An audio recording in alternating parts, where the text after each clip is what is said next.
It's kind of like a mobile Alexa following you around the house to places where they can't speak directly into an Echo speaker, but come on. We already have robots. This is it. This is the beginning of the end, but now we're inviting them into our house.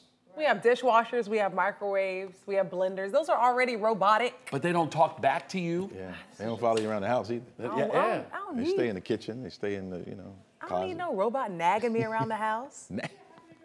It wouldn't nag you, I don't think. It's like a mobile Lexus.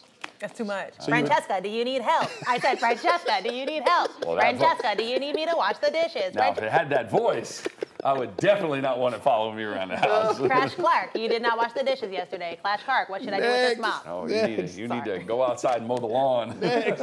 Cross